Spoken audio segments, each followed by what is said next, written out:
Ladies and gentlemen, welcome to the final Firestarter panel of the first Playgrounds Online Fest, the art department. How about that? This has been quite a day. You all out there in the chat have been so outstanding. Shout out to Loesch right there. So much fun, guys. Thank you for joining us all day. This has been quite an event, and this is the third Firestarter panel of this event. It's been, I got real nostalgic there a moment ago watching the videos from the actual festival. And what's so cool about this group that I am joined with here is we all know each other through Playgrounds over the years, which is really fantastic. So I'll introduce what we got going on. This topic of this one is there's something really poetic. What's the name of it? Fighting the blank page. Help me out. Yeah. We're working on creative Beating the block. Yeah. Oh, check it out. My name is on here, Yagüe, but I'll be Max today. Max is my business partner. We're fairly interchangeable. Up here, though, right up there, that's my buddy Christian. Y'all know Christian online as Sick Brush. He is a fantastic art director at Ubisoft, coming to us from Romania. What up, Christian? Hey, thanks for having me. Hi. And then in that corner, I think I'm getting the hang of this now. It's reversed. We got Nacho Yagüe, and Nacho is coming to us from Barcelona. He's been an art director and a concept artist for a long time at Ubisoft, both in Toronto as well as in Spain. And now he is stepping out into the freelance world. So we'll get some fun topics there as we get to take a look at the studio world, and now you're stepping into the freelance world. And to my right here is Paulien Mandos. And Paulien is a freelance illustrator. She's worked on Marvel, she's worked at Riot. She's made a bunch of those Procreate pieces that you've seen recently. And Paulien, you're coming to us from Germany, yeah? Right. Awesome. Well, thank you all so much for joining us. This, as you all know in the chat, there is a live chat on this. And as we go through this talk, feel free to comment in there. I'm going to be doing my very best to pick off questions that you guys asked in the chat. Also, it's been so cool for me seeing a bunch of you guys answer each other and hang out there too. And as we dive in, this is a Firestarter panel. Firestarter Magazine is created by all of our good buddies, Spiridon. And Spiri is worked so hard to create a magazine and a community, or at least a hub within this digital art community for so many of us to connect. He does such a tireless, wonderful job of bringing people together, and I'm very lucky to call him my friend, and I'm very grateful to be joined by this group here on this one. So let's talk about creative block. There's sort of two things as I was thinking about this. There's, I was trying to figure out, how do you get to a place where you're blocked creatively? And I have a theory on this, but I'd love to go around the room and kind of spitball on this. We can start with Paulien, but I feel like creative blocks often for me come when I'm exhausted. Once I've reached a burnout stage, I get to a place where I just can't get through it anymore. Do you find that's the case for you? I think that art block is always handled as something like the demon of every artist that you should be afraid of and everything. And you're right that it's kind of linked to exhaustion, but I think it's part of a cycle. You can't always be putting out stuff and always be creative. You have to recharge, and people have to be maybe sometimes more gentle with themselves and also plan, especially when you're freelancing. You have to calculate your own times. You have to know that there are always times where you are just not functioning the way that you would like it to. And I think the solution would be more to accept that and to then get the best treatments and be kind to yourself instead of just trying to power through all the time. So many great artists, I feel like, repeat that phrase that, especially when you're making your own time, you have to schedule things very specifically as a freelance artist. Do you keep a very specific routine? I don't. I feel like I'm still struggling to actually get a routine, or don't know if maybe my secret would be to not have a routine, because that maybe would wear me out sooner. But to reinvent myself often, and to switch places, and to get different input, I think that's more my thing.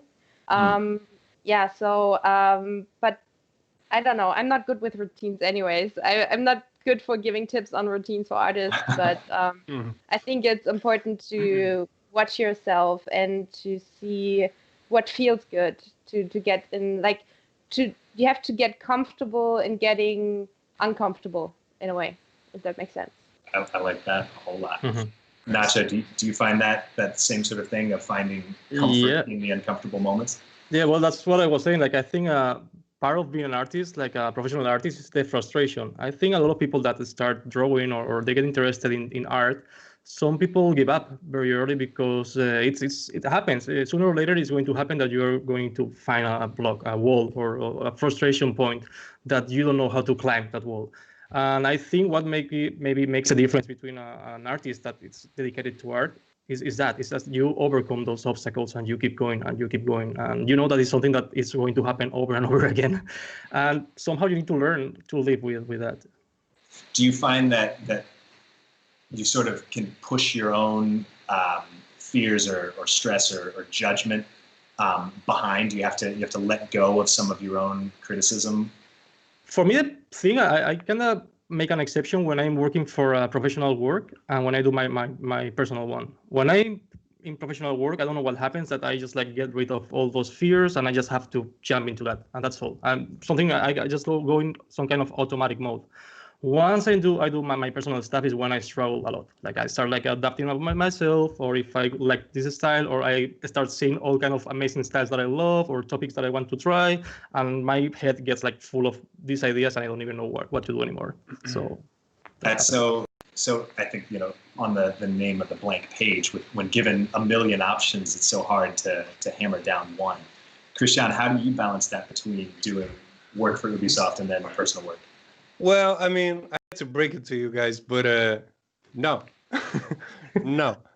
I had it's so weird. Like, I know it's gonna get just a little dark, and then it's gonna get great again. So I had a completely upside down type of art block, because through the beginning and mid section of my career, God, I feel like so dirty when I say career. It's like my work experience. So through about half of that, I was fueled by rage and poverty, and like that was the only thing that kept me going, right? And it then I got to a point where things got good, and it was so weird, because that's when it hit me. It was like I can't paint anymore. I just don't feel like it. I just want to chill. And it took me a long time to just figure out how to be inspired from a positive place rather than a negative place. Mm-hmm. That's so weird, but I'm just do that. How did I do it? Well, I mean, I went to work, and when you go to work, you just have to do the work, and slowly you get into the groove of it again and again and again. And I was very fortunate, because the stuff that I was doing for Ubisoft was stuff that I liked to do. Mm-hmm. And that fed me the energy I needed to get myself back on track. And then another thing that I did was I just stopped caring about my personal work, but not in the way that you might think. Like, I would still do it, I would still love it, but I wouldn't apply any type of critical eye to it. Like, it would just be, okay, you want to see my work? Like, I have my professional work that's there at the studio, and the stuff I do at home is going to be worse than that, just because I'm doing it for fun. I don't need it to be great, if that makes sense. Mm-hmm. So by playing around like that, I was able to rebalance things. I hope that makes sense. Yeah, totally. That makes total sense to me. I think it's so common that, like, from the hard times are we able to make things really work. When your back's against the wall and you have no other option but through it. And yeah, exactly. And it's so weird. Sorry, it's so weird, because if it goes on for a few years, it's like that's the only way you know how to function. And when that stops, and it's all good, it's like, uh-oh. I don't know what to do right now. What do I do? I love that. And I know you have SickBrush is an amazing project, and you have some really cool routines. I know that you told me once when you jump on an airplane, you have a very specific way of getting into your own just personal creativity. Can you talk to us a little bit about how you warm up like that? Oh my God. Like, I think what you're trying to get out of me is how do I get free wine on the plane? That's the big secret here. Yeah, because I do sometimes when I fly, I just draw airplane engines in my sketchbook from memory. And then the flight attendants get super psyched and then just give me more wine, and I'm cool with that. Works that every time? It works most of the time, yeah, to be honest. Yeah. I mean, I even get away with wine before breakfast, so it's all good. But yeah, and in terms of like my normal rhythm, like getting into it and stuff, there's a lot of different things. I don't know. I couldn't point anything specific right now. We did a lot of crazy training. Like I think I know what you're referring to. Like I was telling you the stories from like university where walking behind people and drawing them in the dead of the night in freezing temperatures while walking behind people. Like, God, we did a lot of silly things, and we did a lot of silly drawing exercises, but that was just to get our dexterity up there. So yeah, just it's so many different things. It's different today, I would say. Nacho, do you keep specific exercises in your repertoire for things that you can do when you don't have an idea but you just want a prompt to just get into it? Yeah. Actually, I have like I always say that to people. I hate to show my sketchbooks because my thing is that they are not meant to be shown. So usually I have like a couple of sketchbooks that sometimes I don't even draw anything. I just like sketch some ideas or just like make some notes. Because usually I get like I don't know, I'm a person like I think like everyone here, like I'm always seeing things everywhere, but not in the right moment. When I have to draw, I never get the good idea. But sometimes I'm just watching a movie or just like looking through the window or whatever, or talking to my wife, and all of a sudden my mind goes to somewhere else where I got an idea. So it's like when you have these dreams and you don't want it to forget. I tend just to, or even if my phone or if I have a notebook, I tend to note those ideas because I love to have this kind of repository of little ideas that maybe I can use or even mix and match when I don't know what to do or what to draw. So it's been pretty helpful. That's the idea.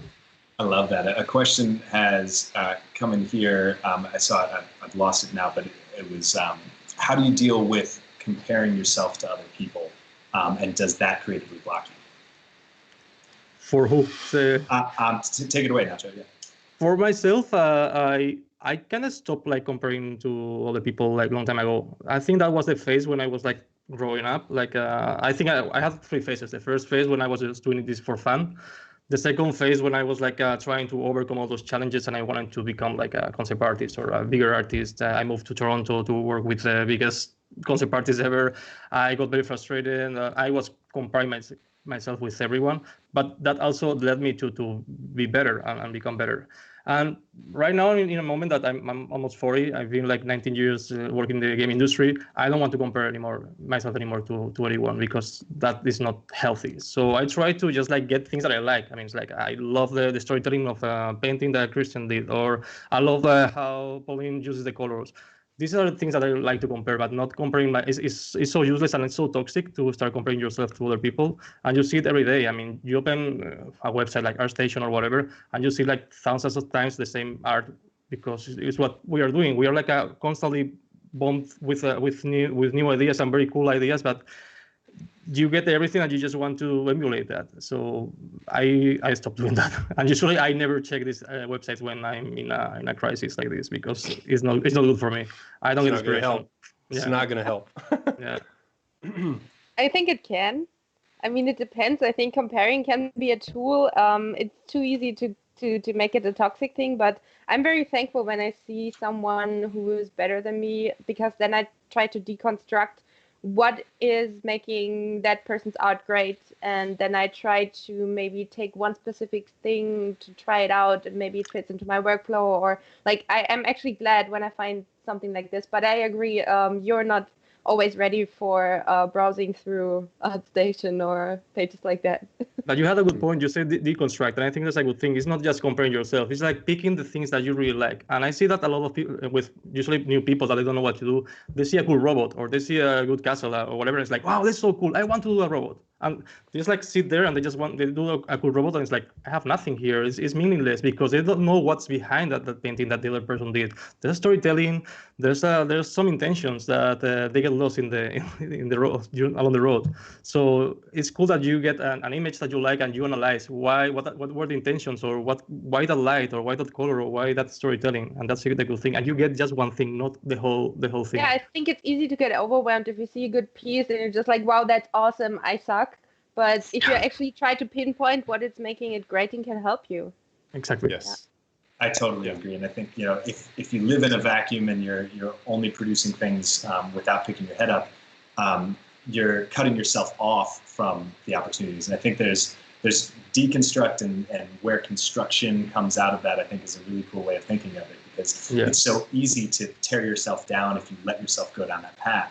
But if you can look at something else and find some inspiration from it, or find some way that you can build off of that, especially, I think, Nacho, you hit on it too, especially when you're just getting going. We were talking earlier today about Ira Glass very famously said, we all got into this business because we had taste. The trouble is when you're starting is that your taste is much less than what you're able to do. And so then you dislike your own work. Exactly. So working your way up to building towards that thing while being patient with yourself and finding models that you can follow is often such a good pathway to help people get there. Exactly.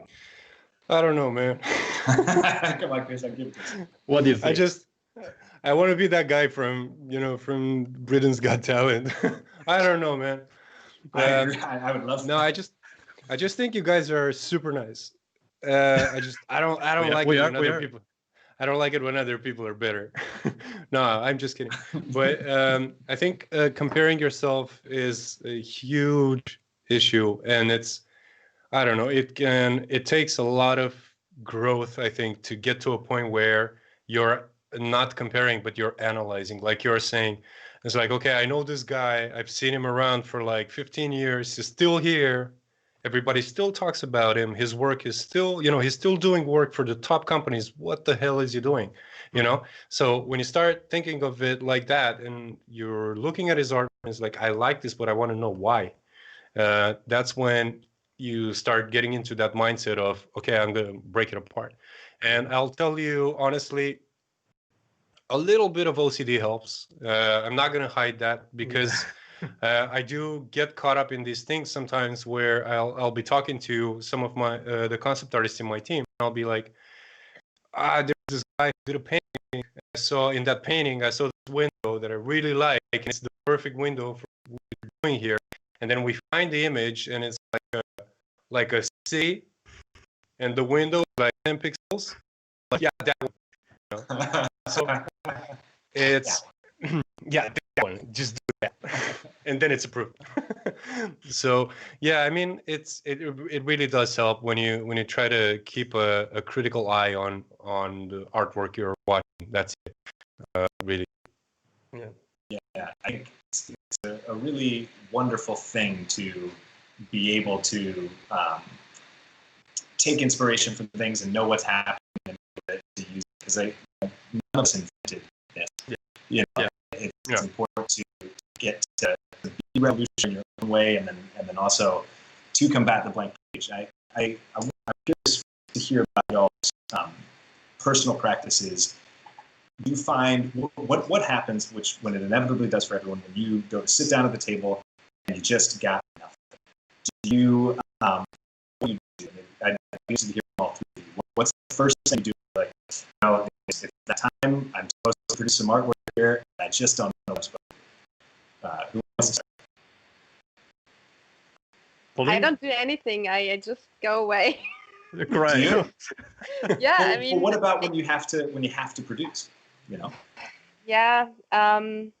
well, sometimes I would still go away, and the added pressure through the coming deadline would help me even more. I work very well under stress, which I don't know if that's a good thing, but I know that when nothing is crossing my mind and I'm staring at the blank page, where first of all I never use white as a base because that is actually scary. I always make it a mid-gray something. That already helps. And then I would just go venture out and either talk to my friends, art friends and non-art friends, because you can get inspiration from all kinds of places.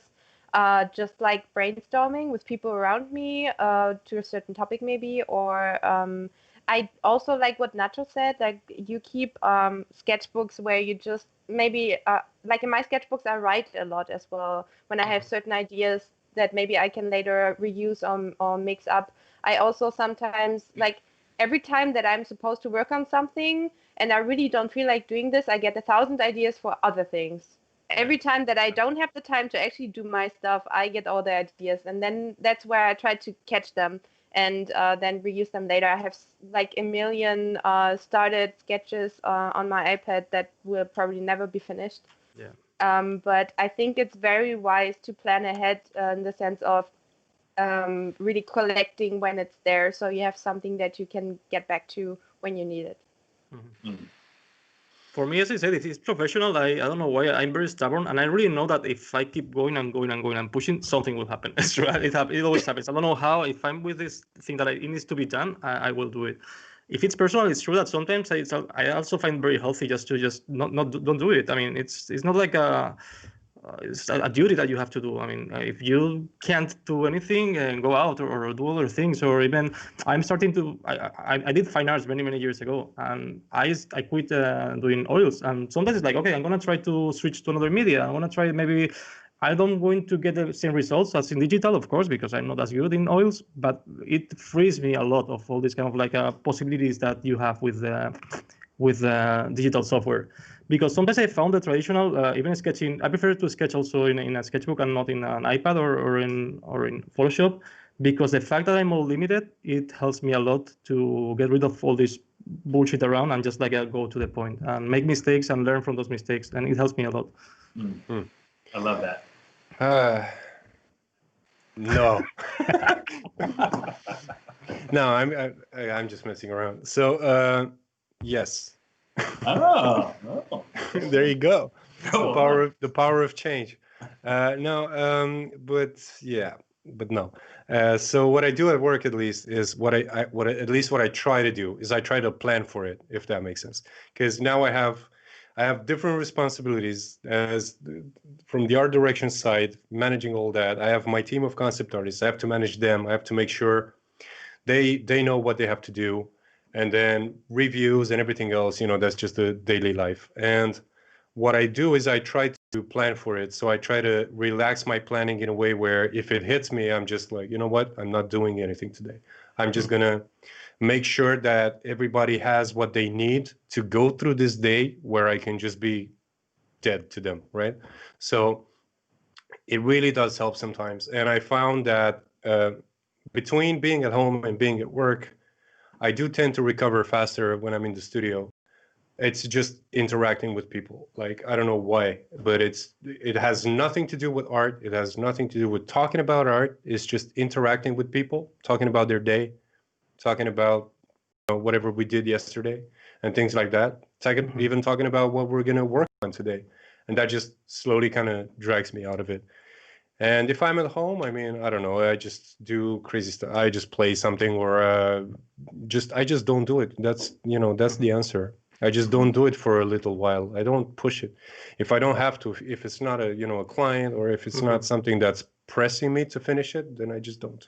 But it takes a massive effort to just think that you don't need to draw every time. Sometimes I think, at least in my case, we have this kind of feeling of guilt that I'm not doing anything. Oh my God, I'm not learning, I'm not doing anything. And it's like, come on. And well, sometimes I need just to think about it. Like, okay, please, it's okay not to do anything. You're not going to lose your skills or nothing. It's perfectly good. And I think it's also healthy for your brain to just disconnect a little bit. Yeah, but that takes so many years. I mean, Were you able to get rid of that guild already, or not? No, never. But it's managed now. That's To be the honest, only thing, like, when I met my wife, actually, like 8 years ago at least, it was because back at the time I was single and I was traveling. I was like in Canada, whatever, and having a girlfriend back at the time was like, oh my god, I'm gonna lose time for even that way. We are that sick with that stuff. Like, oh my god, I'm gonna lose time of not doing anything. And then I realized that it was very healthy for me as well to do other stuff as well. And right now I have a very good balanced life with, like, I love to run.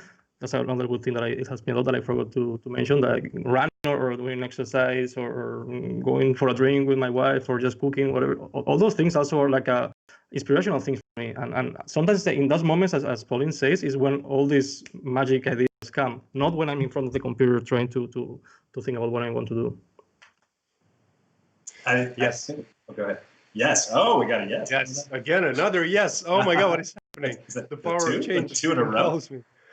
Yeah, no, I absolutely agree. I absolutely agree with everything Nacho said. And also, like, on the guilt trip stuff, I mean, man, like, yeah, as you know, we are archaic and we come from a time of forums where if you did not post every single day, or at least twice a day sometimes, your thread would be on page 7 and nobody would see it.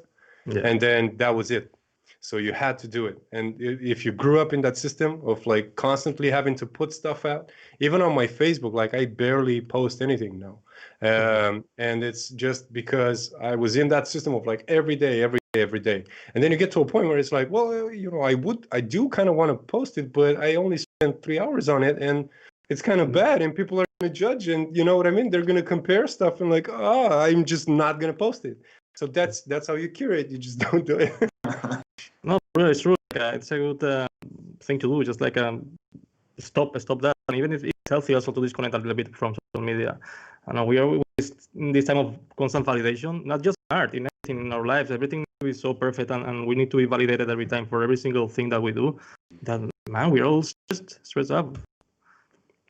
I think, you know, if one thing this pandemic has shown me was gave me a moment to step back a little bit, where it's just, well, we can't keep going. And I think, you know, when you try to compete at the highest levels, you know, all of us have such intense work ethics, you know, and we're kind of maniac at times about how much we're able to do, and given the internet and our connectivity, we're all sort of feeding that to each other. And I think it's what you guys are saying is really, really important for people to hear out there, that it is important. It's part of the growth equation to take a step back and to give yourself the proper. I mean, as human beings, we all have to sleep or we die. Yet we seem to forget that when we start talking about work. And I think, you know, Woody Allen very famously said when he hit his block, he would go take a shower. You know, and it just in those moments of when you're most relaxed, does your body then begin to work in the ways it's supposed to? And will your mind be able to achieve all those great things that you want to achieve? Because success means nothing if you break yourself along the way. Yeah, step back, I think, is healthy. Right. Even in like, sorry, go ahead. No, I just wanted to say that most people that people break first until they understand that breaking is not worth it. That's the sad thing. I'll be honest, I think you got to break a couple of times before you figure it out for yourself. You know, it's like one of those things like your parents are telling you something like, hey, don't be stupid, don't do this, right? And you're not going to listen until you do it. You get fried. And I remember this from like high school. My mom was telling me, like, don't get super drunk. And I got super drunk. And then I was sick. And then she would lean on the side of the bed and be like, hey, did you have fun? Do you need a beer right now? Can I get you anything? And I'm like, just go away, right? So it's just one of those. Yeah, exactly. So it's just one of those things where you kind of have to, you know, you go through it a few times, once or twice. You realize, oh, wait a minute, I took too much work. Wait a minute, I think 3 clients in 1 month, that might be too much. I've discovered now because I have delayed all these deadlines, you know, so it's a learning curve. It's a learning process. And, you know, it's good to step back or to take a break, as you said. It happened to me, for example. I was working in Ubisoft in Toronto and working in very good games, and I had a very big burnout. Once you reach it sounds kind of selfish to say that, but once you reach the level that you wanted to and work in the games that you wanted to, one day I saw myself with another friend, just like taking a break, like 2 hours break, having a coffee at work and complaining about work. It's like, what is going? Because work was amazing actually, and it was, the problem was, I discovered that it was my problem, that I was like a little bit tired of video game concept art, the AAA, all this pressure, and I decided to step back a little bit, and I quit from being a concept artist, and I became an art director. Probably, I don't know if it's a good idea or not, but I wanted to also to try mobile games, because I wanted to try to other kind of games that maybe would be more creative for me, and I could work in another way and work with people, with teams. For me, I didn't see, I went to Gameloft in Barcelona, and I didn't see that as a step back for myself. It was like even in the when I was doing the interviews, they were, why do you want to work in mobile after working in AAA? But for me, I think it's also very healthy to try other things that maybe are going to enrich myself, and actually did it. I met other kind of working, other kind of topics to work. I art directed another cool team that they have other crazy ideas that probably you will never do in AAA as well. So I don't know, I think it's always healthy to switch ideas and change. Change is good. It's not bad. You know, and that is the great dichotomy, isn't it? That like to work out, you literally have to tear your muscle in order for it to get big.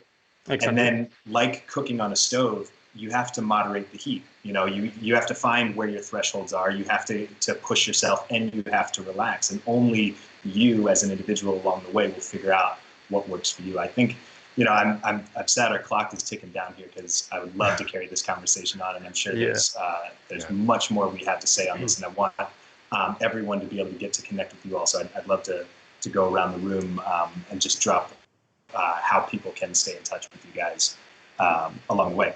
So would you mind maybe starting with Christian? How can people keep up with you? I do have a Twitch. I have an art station, so just look me up. I can just put it in chat, I guess. I don't know. How do you want to do this? Do I just do that? Yeah, that's great. That's great. Love it. All right. So you guys can hit me up there. I will stream again, I promise. See, this is exactly what we were talking about. I had to stop for a while. And your thing in my feed just looks like star. Because I can't link links. So it's twitch.tv/sickbrush. Don't worry. Yeah, and that's the whole thing. When Twitch was launched, I was done with streaming. I was actually burnt out from streaming before Twitch launched, so I had to take a step back. But yeah, you can find me there or our station. And now, please, Paulina.